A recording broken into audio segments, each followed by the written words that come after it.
In the harsh sun of 1865, a young woman named Nijoni stood on the edge of her world, her heart a leaden weight in her chest. Her name meant beautiful in the language of her people, the Dain, but it was a name she felt she never deserved. Her features were not delicate, her frame not as slender as the other girls. Her own father, a man whose love she craved, saw her only as a burden, a daughter to plain to secure a worthy match. The whispers followed her like a shadow, sharp and cruel, carving away at her spirit until she felt as small as a pebble in the dust. One day, a group of Apache warriors arrived at their settlement. They were not enemies, but their presence carried a heavy tension. Their leader was a man named Taza, known for his fierce reputation and unwavering gaze. He was tall and formidable, his silence more powerful than any shout. Nijoni watched from a distance, her heart pounding with a mixture of fear and an odd, inexplicable curiosity. She saw the other girls preen and giggle, their eyes flirting with the visiting warriors, but she remained hidden, convinced she was invisible. Toirororo, her father, approached Taza. She couldn't hear their words, but she saw the transaction in their eyes. Her father gestured toward her, his face a mask of cold resolution. Taza's dark eyes found hers across the dusty clearing, and for a moment, the world stopped. There was no pity in his gaze, no disgust. There was only stillness. An agreement was made. Nijoni, the unwanted daughter, was to be given to the Apache warrior. She was not asked, she was simply an offering, a way for her father to rid himself of what he considered his greatest shame. Her mother wept silently as she packed a small bundle for her. There were no grand farewells, only the averted eyes of her kin and the bitter taste of rejection. As she walked away from the only home she had ever known, following the stoic figure of Taza, Nijoni felt a profound emptiness. She was being led into an unknown life, given to a man her people feared, a man who would surely treat her as the worthless property she had been taught. The journey was silent.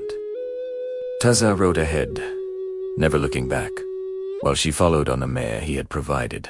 The landscape shifted from the familiar mesas of her homeland to the rugged, imposing mountains of the Apache territory. Each step took her further from her past and deeper into a future she couldn't imagine. When they arrived at the Apache camp, Nijoni braced for more scorn. She expected to be met with laughter and pointing fingers, another tribe to mock her appearance. But the Apache people were different. They were reserved, their eyes observant but not cruel. Taza led her to a small, sturdy wickiup set slightly apart from the others. He gestured inside and spoke for the first time since they had left her village. His voice was low and steady, not harsh as she'd expected. "This is your home now," he sighed simply. He left her there, alone with her thoughts and the suffocating weight of her sorrow. Days turned into weeks. Nijoni worked hard, determined to be useful, to earn her place, even if she could never earn affection. She learned to tan hides the Apache way, to find the specific roots and berries that grew in the mountains, to cook over an open fire. She expected Taza to be demanding, to treat her as a servant, but he was.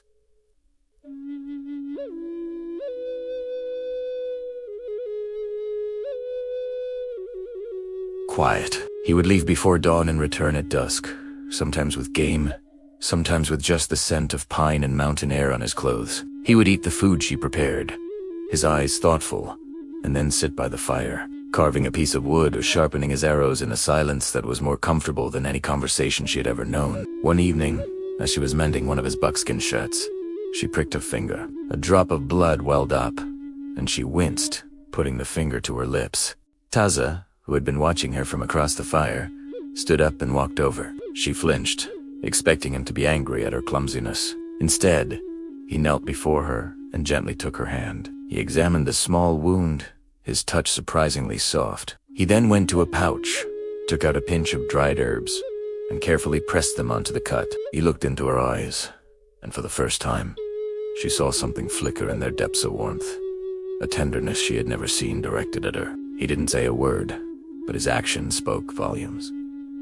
That small act of kindness was a crack in the wall she had built around her heart. She started to see Taza not as a fearsome warrior or her keeper, but as a man. She noticed the way his eyes would crinkle at the corners when one of the camp children told a silly story. She saw the respect the other warriors gave him, not out of fear, but out of genuine admiration for his wisdom and strength. She learned from the other women that Taza's first wife had died years ago, and he had mourned her deeply, never seeking another.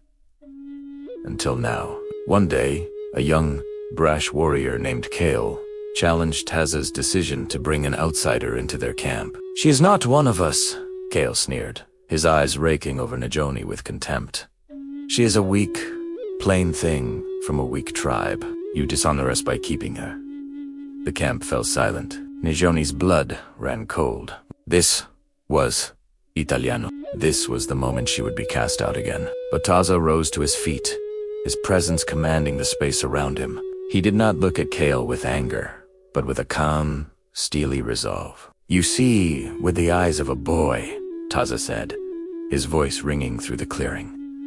"You see only the surface. You do not see the strength in her hands that provide for a home. You do not see the kindness in her spirit that asks for nothing in return. You see plainness, but I see a beauty that does not fade with the sun. Her name is Najoni, and she is my wife. Her spirit is Apache, and anyone who disrespects her, disrespects me." The finality in his tone left no room for argument. Kale, chastened, lowered his gaze, and backed away. In that moment, standing beside Taza, Najoni felt a surge of emotion so powerful, it almost brought her to her knees. For the first time in her life, someone had defended her. Someone had seen her worth. Someone had called her beautiful and meant it not for her face, but for her soul. That night, as they sat by the fire, the silence between them was different. It was filled with unspoken understanding. She finally found the courage to speak, her voice barely a whisper. "Why?" she asked. "Why did you choose me?" Taza looked at her, the firelight dancing in his dark eyes. "When your father offered you?" he began, his voice soft. I did not see what he saw. I did not see an unwanted daughter. I looked into your eyes, and I saw a spirit that had been hurt, but not broken. I saw a strength you did not know you had. The most beautiful flower is not always the one with the brightest petals, but the one that can bloom in the hardest soil." Tears streamed down Najoni's face, but they were not tears of sorrow. They were tears of release, of gratitude, of a love so pure and unexpected it felt like a dream. She had been cast out for not being beautiful, only to find a man who redefined the very meaning of the word for her. He didn't just give her a home, he gave her back to herself, in the heart of the Apache Mountains, under the vast, starry sky. Nish, the girl who was once called ugly, finally understood what it meant to be truly loved, and at last, she felt beautiful. Her life with Taza was not one of grand pronouncements, but of quiet moments, shared glances, and a deep, unbreakable bond forged not in passion, but in profound respect and gentle care. She had found her home, not in a place, but in the heart of the man who saw the beauty that had been there all along.